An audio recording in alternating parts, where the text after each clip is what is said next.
Sarvadharmastapakatvam Sarvadharmaswarupakaha Acharyanam Mahacharyo Ramakrishnaya Te Namaha. O establisher of all the faiths, embodiment of all the religions, the greatest teacher among all the teachers, O Sri Ramakrishna, my salutations to you. Namaste, Pranam. So householders, they have to reap the results of their past karmas. Isn't it so? Sri, the Tantric Sadhak, he had asked this question to Sri Ramakrishna. For the householders, they have to reap the results of their past karma. And Sri Ramakrishna had answered it saying, yes, it is so. But he had also assured at the same time that the case of devotees of God is different. They don't fall in this particular category where they have to reap the results of their past karma. They can avoid all these karmas. They can get out of this cycle of karma. And how Sri Ramakrishna had sung that beautiful song, telling us that now your land is all ready. The fallow land which you have not used for cultivation for such a long time. It is all keen, it is all eager, it is all ready for some crop to be cultivated in this land. Now, what is that? You have also fenced it. You have put a hedge of the name of Kali. You have put such a strong and stout hedge around your field. The fence, the hedge is so strong that even death is afraid of coming near that hedge. It is very much protected. It is absolutely, there is no hazard that is going to get into your field now. All set. Now all you have to do is just sow the seed. And what is that seed? The seed is the name of God that your Guru has given, the Maha Mantra, the Ishta Mantra that your Guru has given. That is your seed. So plant the seed in this field now. The seed of the name of God, and water it, faithfully water it, Sri Ramakrishna says. Not just haphazardly water, faithfully water it with love. Put all your love, put all your devotion in chanting that name, in making that seed germinate. And when that seed germinates, comes into crop, grows into a crop, then you harvest and get that rich benefit of that wonderful crop, that wonderful harvest. This entire harvest that you are going to get is going to be protected by the fence that you have put around on your field. This field, one day or the other, we have to leave it. We have to forfeit it. Before that, don't lose any opportunity. Don't waste any time. Just start cultivating the crop of devotion, the crop of spirituality. Cultivate it on this land and get rid of this cycle of karma. You are to be out of it. So that was the song that Sri Ramakrishna had sung, and there the songwriter had also written that in case you find the task is too hard for you alone to take up that seeding and watering and cultivation and harvesting, if you are finding it the task to be so difficult, call upon Ram Prasad for help. Call upon Ram Prasad. Mother will send this help to you in the form of Rama Prasad, in the form of this great devotee of Ma Kali. So this was that song that Sri Ramakrishna had sung, and then he didn't stop at that.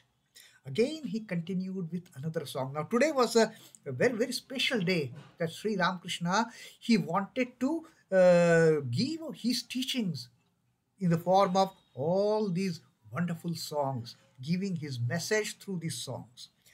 The second song that Sri Ramakrishna sang on this particular day, the meaning is straightly, I mean, it is in continuation with what he had told us earlier, to start cultivation without any delay. Now here Sri Ramakrishna in this song he says, I have securely blocked the way by which the king of death will come. I have securely blocked the way. I have put that hedge, I have put that fence of Ma Kali's name. death is also afraid of coming near that fence. So the fear of death is now totally gone. Now no more fear of death. I have securely blocked the way by which the king of death will come. Henceforward, all my doubts and fears are set at naught forever. All the doubts, all the fears that I was carrying within me, they are all gone now. They have all been cleared, like Sri Ramakrishna's teachings clear the doubts of all the devotees, whether they express their doubts or not. Even Sri Ramakrishna talking to somebody, their doubts get cleared. They may not have asked their doubts to Sri Ramakrishna, but the doubts get cleared. And here in this song also, Sri Ramakrishna has sung that, henceforward, all my doubts, not only just doubts, even my fear of death, my fear of failure, my fear of incompetence, my fear of getting straight on this path of devotion, all these fears, they have been put to rest now. Henceforward, all my doubts and fears are set at naught forever. And these fears and doubts, they have not just got destroyed momentarily, they have been destroyed forever. They are not going to be there any time at all henceforth, because I have got the blessings now. Shiva himself is standing guard at the 9 doorways of my house. Who is guarding my house? Lord Shiva himself. And this house of 9 doorways, Navadvara, the 9 doors. Which is the citadel with the 9 doors? This, our body. This our body has got 9 openings. The 2 eyes, 2 ears, 2 nostrils, a mouth. And then the 3 openings for urination, opening for the evacuation, and totally 9 doors this house has. And who is guarding this door of 9 house? Lord Shiva himself. Where is Lord Shiva sitting and guarding this house? That Sri Ramakrishna now tells. The Lord has made his dwelling place the 1000-petaled lotus flower. Lord Shiva is comfortably sitting there, relaxing on 1000-petaled lotus, and his duty is to guard this house. He is the guard. The Lord has made his dwelling place the 1000-petaled lotus flower within the head, and comforts me with never ceasing care. Here in the head, after this Ajna Chakra, Lord Shiva is sitting there guarding me, guarding this citadel, guarding this fort of 9 gates, the Navadvara Puri, as it is called as. When Lord Shiva is guarding this city, guarding this citadel, guarding this house, what fear is there? What doubts are there? All doubts are gone, all fears are gone, and this entire body, this entire house is now protected from the king of death also, because Lord Shiva is there. In earlier also, Sri Ramakrishna had sung that song, requesting, praying the Kundalini to wake up. Kundalini, who is sleeping there dormant at the base of our spine. She is just coiled and sleeping comfortably. And the poet, the songwriter has prayed to the Kundalini, "Oh Kundalini, now you wake up and piercing the 6 chakras, go and commune with Lord Shiva, who is dwelling there on the 1000-petaled lotus on the top in my head." So that is where Shiva stays. Shiva stays always on the 1000-petaled lotus in our head. So that is our chief guardian. What is there to fear? What is there to be afraid of? What is there to doubt about? What is going to happen to me? No doubts. All doubts cleared, all fears gone, and now only one desire in my mind. Only one desire is, let Shiva continue to protect this house. Let Shiva continue to protect this citadel, this fort. And I continue with my chanting of the name, my chanting of the name, my chanting of the name. And then Sri Ramakrishna says that anyone who dies in Benares, whether a brahmin or a prostitute, will become Shiva. Because Shiva dwells here, if you die at a holy place, you have got that added advantage of getting out of this cycle of birth and death. Anyone who dies in Benares, whether a brahmin or a prostitute, will become Shiva. They will get out of this cycle of repeated births and deaths. When a man sheds tears at the name of Hari, Kali, or Rama, then he has no further need of sandhya and other rites. When a person faithfully starts chanting the Ishta mantra, and while chanting the Ishta mantra, that Ishta mantra may be Rama or Kali or Hari or Shiva, once he starts chanting the Ishta mantra, when the tears start flowing from the eyes, that is the ultimate sign of devotion. The tears flowing while taking the name of the Lord, the tears flowing while taking the name of the Mother, then there is no further need of any ritualistic worship. There is no need to perform sandhya. There is no need to perform any worship. There is no need to perform any other ritualistic rites. Person is free from it the moment tears start flowing from his eyes, when a person starts chanting the name of Hari or Rama or Kali or any chosen deity. All actions drop away of themselves. The fruit of action does not touch him. And chanting the name of the Lord, when the tears start flowing from his eyes, then the devotee is totally free from the actions. He doesn't have to do anything. He doesn't have to perform any ritualistic worship.